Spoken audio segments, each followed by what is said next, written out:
High resolution transmission electron microscope HR-TEM.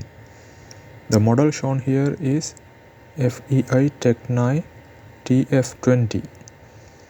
This is suitable for cryo single particles and semi-thick frozen cells or sections up to 200 nanometer. This can be used for electron microscopy and electron tomography. The TF20 is equipped with a field emission gun FEG and plus or minus 80-degree tiltable computer controlled LIN cryostage. First, fill up the Devar flask with liquid nitrogen and place it as shown. If the cold trap was not at room temperature, we may need to allow it to cool for at least 30 minutes. Refill liquid nitrogen during the session if needed. Loading the specimen into the holder. The TF20 holders are more delicate and fragile as they are designed for high tilt over plus or minus 70 degree computer controlled goniometers. Before using, inspect the holder. Check the O-ring for cracks or dust. It must be clean. Check the conical area next to the O-ring. It must be clean and without visual scratches. Do not touch any part of the specimen holder beyond the O-ring. The oil from your finger will contaminate the vacuum as well as the sample. Inspect the specimen holding mechanism and make sure it is not damaged. Loading the specimen. There is a special tool to open the clamp which holds the specimen in the carrier. In order to open the clamp, first locate the small hole at the base of the clamp. Then insert the tool into the hole and slowly move the clamp up into a vertical position. Make sure the clamp is secured in this position. Do not apply excessive force. When clamp is in the vertical position, load the specimen into the carrier. Make sure it is centered well and slowly move clamp down into the closed position. Control this movement with the tool.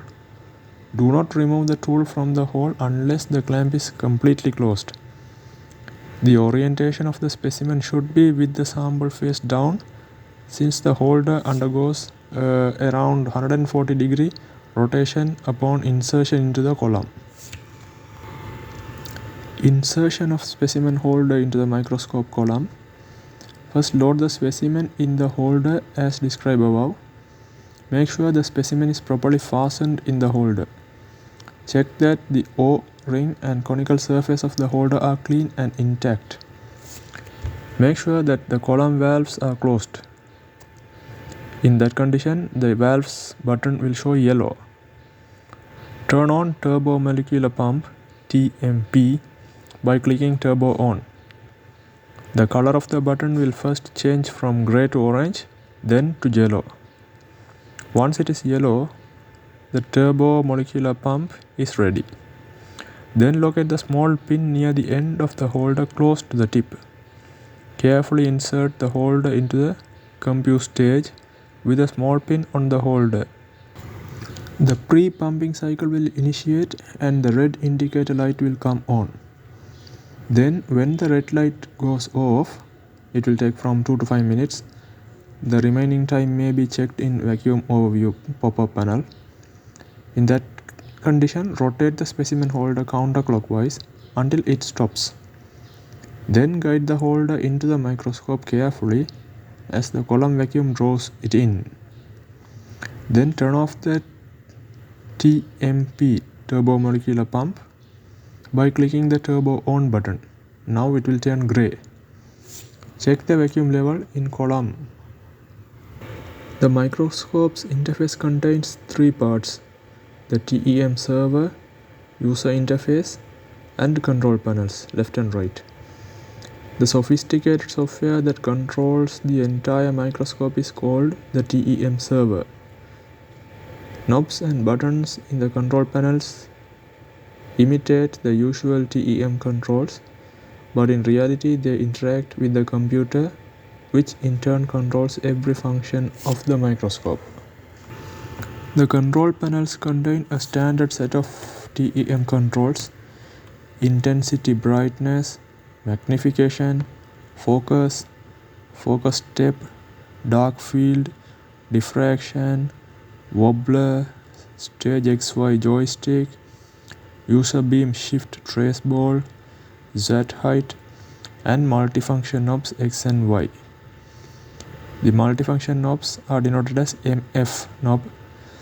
The default function is user beam shift X and Y. However, they can also be bound to other functions such as beam tilt, astigmatism correction, etc. The current function of the multifunction knobs is shown in the UI binding window.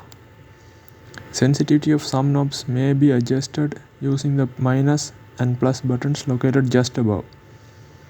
There is also a set of user-defined buttons which are programmable buttons that function as switches. The user may assign or bind these buttons to frequently used functions such as screen tilt, spot size, etc. Multifunction knobs and programmable buttons may be bound to many microscope functions and therefore provide flexibility and convenience in microscope operation.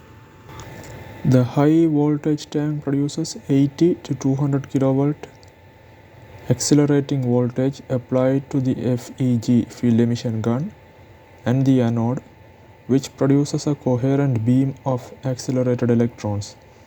The condenser lenses and apertures control spot size and beam size. The objective lens focuses the beam transmitting the specimen. The objective aperture selects the electrons close to optical axis, improving image contrast, and projectors forms the final magnification. The post magnification factor for the CCD camera is 1.4. All the microscope functions including CCD imaging are provided by the main computer, supplied with the dedicated FEI and TITS software. After inserting the specimen holder into the microscope column, open the gun valve by clicking column valves closed button. The button will turn gray and the setup tab will indicate column opened. If everything is fine, you should be able to see the beam on the screen, a kind of green, and microscope is ready for the operation. In case if the sample is blocking the beam, move it using the XY joystick so that you can get the beam on the screen. When the column valves are open, the compute stage light will turn red. Do not touch the compute stage or specimen holder when the red light is on.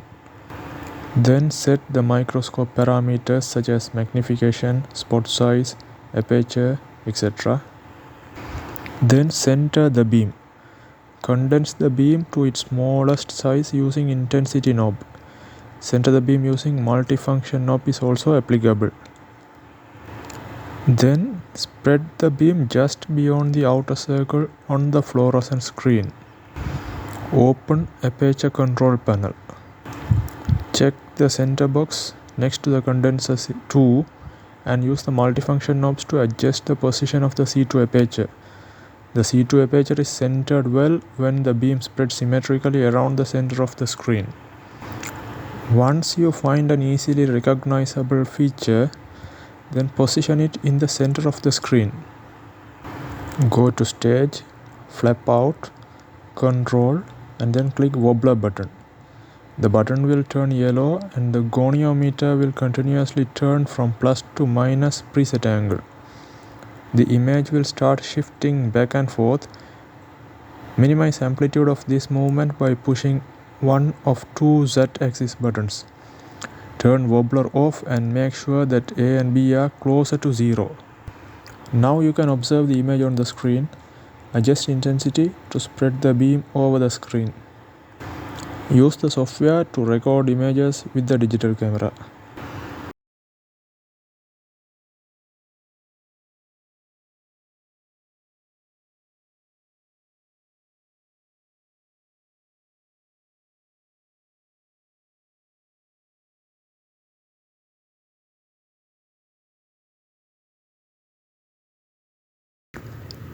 Nitrogen liquid is used in a transmission electron microscope test to help create a vacuum environment that is necessary for the high resolution and contrast imaging of the sample.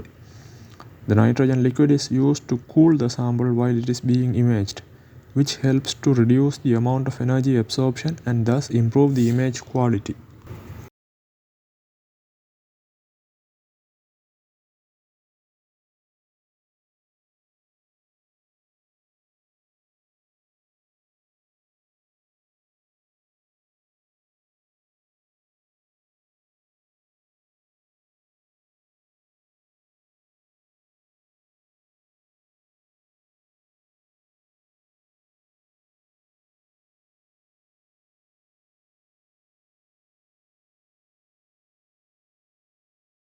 Once the image is captured, we can proceed to identify the elements, just like what we do in the SEM, scanning electron microscope.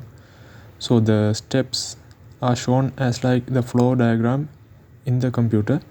So if we follow the steps, we can get our image as well as the elements present in the image.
Removing the specimen holder from the microscope, gently withdraw the holder from the column until it stops.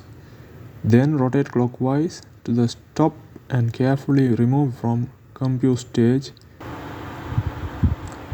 To shut down the system, first bring the magnification to 5600 into magnification, then spread the beam, then reset the holder, then close the software.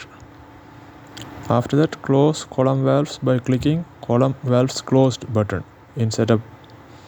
The button will now turn yellow and the setup tab will indicate column valves closed.